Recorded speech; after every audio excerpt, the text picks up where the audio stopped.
मित्रों नमस्कार, मैं हूं राकेश कुमार। आप देख रहे हैं मताभिमत। कल 27 तारीख था। Sunil Kumar versus state of Bihar, मतलब नगर निकाय चुनाव को लेकर जो मामला सुप्रीम कोर्ट में है उसकी सुनवाई होनी थी, जिसका SLP नंबर है 5864/2024। इसकी सुनवाई होनी थी और बेंच वही था। देखिए, पहले ये सुनवाई लगातार हर मंगलवार जो डेट पड़ता था मंगलवार को पड़ता था। पिछली बार ये मंगलवार के जगह पे बुधवार को पड़ा था, लेकिन उस दिन सुनवाई नहीं हो पाई थी। कारण यह था कि बहुत बाद में इसका नंबर था और वहाँ तक सुनवाई होते होते कोर्ट उठ गई थी और मौका नहीं मिला कि सुनील कुमार के इस मामले को, नगर निकाय के मामले को, चुनाव के मामले को पर सुनवाई हो सके। लेकिन इसकी सुनवाई कल भी थी और कल इसका नंबर था 26 नंबर था, लेकिन 17 नंबर पर आते आते समय बीत गया और कोर्ट उठ गई। तो उस स्थिति में कल भी सुनवाई नहीं हुई। लेकिन सुनवाई नहीं हुई तो कुछ तो हुआ होगा, यह जानने की बात है। लेकिन अगला जो डेट आया है वो आया है 4 तारीख का, 4 दिसंबर का।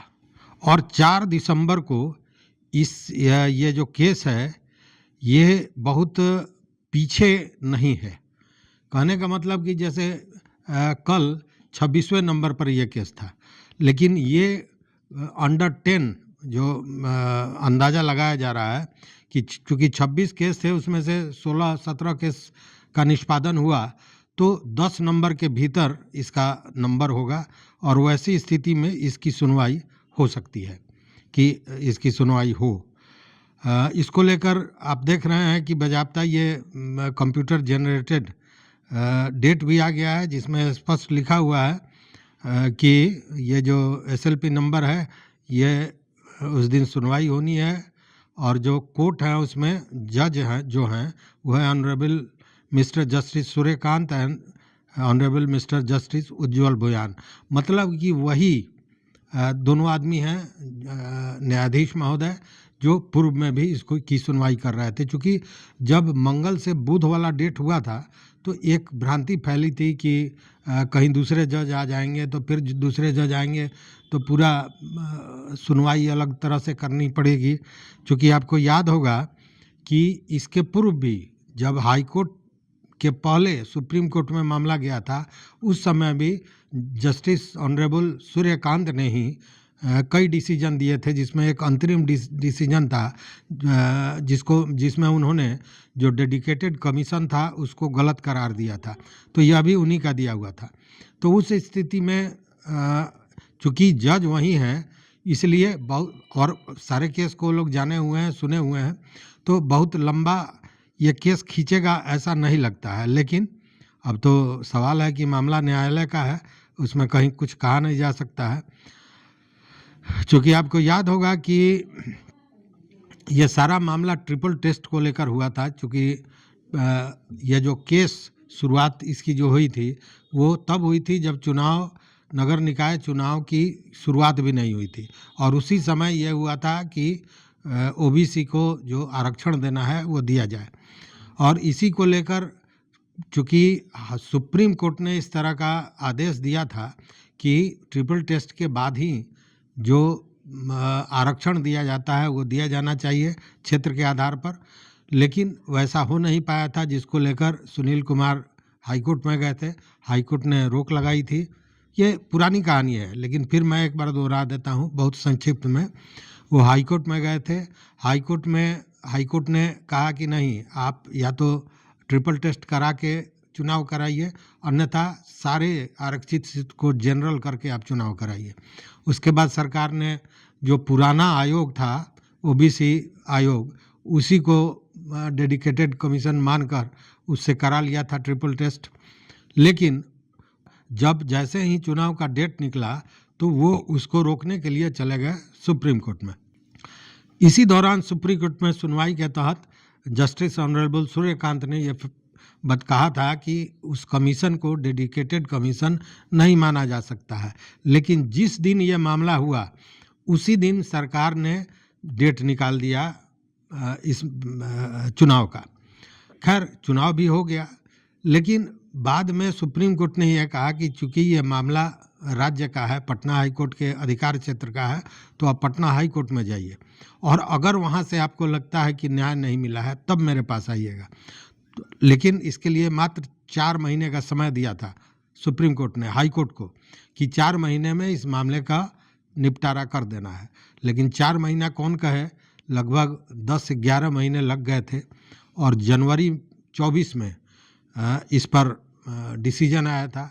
और डिसीजन भी जो आया था उसमें अन्य 2-3 मामले को क्लब करके और सुनील कुमार का जो मेन मुद्दा था उसको एक तरह से कहें कि उस पर कोई फैसला ही नहीं किया गया था, अन्य बातों में उलझाकर सारे मामले को रख दिया गया था और इससे रुष्ट होकर फिर चले गए थे सुप्रीम कोर्ट में सुनील कुमार, और सुनील कुमार ने वहाँ पे याचिका दायर की थी SLP। और उसके बाद उसी हाई कोर्ट के फैसले से रुष्ट होकर सुनील कुमार सुप्रीम कोर्ट चले गए थे। 15/3/24 को याचिका दायर हुई थी और पहली सुनवाई 3 मई को हुई थी, जिसमें बिहार सरकार ने 6 सप्ताह का समय मांगा था। उसके बाद में बाज़ाब्ता जो कोर्ट है, कोर्ट ने ये कहा था कि तात्कालिकता को देखकर इसका डेट जल्दी दिया जाए। डेट भी पड़ा, 23/7 को डेट पड़ा था, लेकिन उस दिन सुनवाई पर यह नहीं आ पाया था। उसके बाद मामला ये लगातार चलता रहा लंबे समय तक और उसके बाद स्थिति ये आई कि कई डेट पड़ा, कंप्यूटर पर आता था, कंप्यूटर जनरेटेड डेट फिर गायब हो जाता था।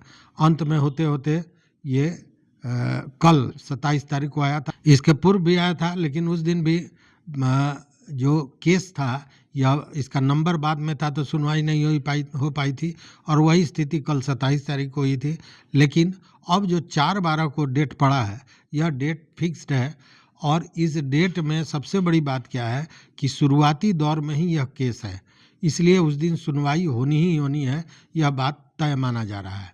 अब देखने वाली बात है, हालांकि इसको लेकर दोनों पक्ष पूरी तैयारी में है और सबसे बड़ी बात है कि सुनील कुमार और उनके जो सहयोगी हैं उनका उत्साह कहीं से कम नहीं है। कारण यह है कि जिससे भी बात की जाती है, जो भी न्याय को जानने वाले लोग हैं, उनसे सारी बातें डिस्कशन होती है, तो सारे लोग इस मामले में कहते हैं कि राज्य सरकार हर कदम पर इसमें कहीं ना कहीं गलती की है और सुप्रीम कोर्ट के बात को भी नहीं माना है, उसको तोड़ मड़ोड़ कर पूरा करने की बात बताई जा रही है। वैसे स्थिति में राज्य सरकार की स्थिति अच्छी नहीं दिख रही है। लेकिन कोर्ट क्या फैसला करता है, कोर्ट साक्ष्य के आधार पर, सारी सुनवाई के आधार पर अपना निर्णय लेगा। तो देखते हैं कि 4 तारीख को जो सुनवाई होती है उसके बाद क्या होता है। हालांकि जो हमारी बातें हुई लोगों से उसमें ये स्पष्ट हुआ कि सुनवाई इसकी लंबी नहीं चलेगी, 1 दिन से 2 दिन काफ़ी है, क्योंकि सारी चीज़ को हाई कोर्ट और वही कोर्ट जस्टिस सूर्यकांत का पहले भी सुनवाई कर चुका है, इसलिए तथ्यों से सारे लोग अवगत हैं। केवल अब फाइनल जो अपना आर्गूमेंट करना है दोनों पक्ष करेगा और डिसीजन आएगा। तो यही स्थिति बनी हुई है। इंतज़ार है 4 तारीख को, क्योंकि 4 तारीख को कुछ न कुछ तो मामला सामने आएगा और जो भी आएगा वो बेहतर आएगा। तो इस वीडियो में बस इतना ही। देखते रहिए मत अभिमत। चैनल पर नए हो तो सब्सक्राइब कीजिए, लाइक कीजिए, दोस्तों के साथ शेयर कीजिए और अपना विचार इन पूरे मुद्दे पर ज़रूर दीजिए। बहुत बहुत धन्यवाद, बहुत बहुत धन्यवाद।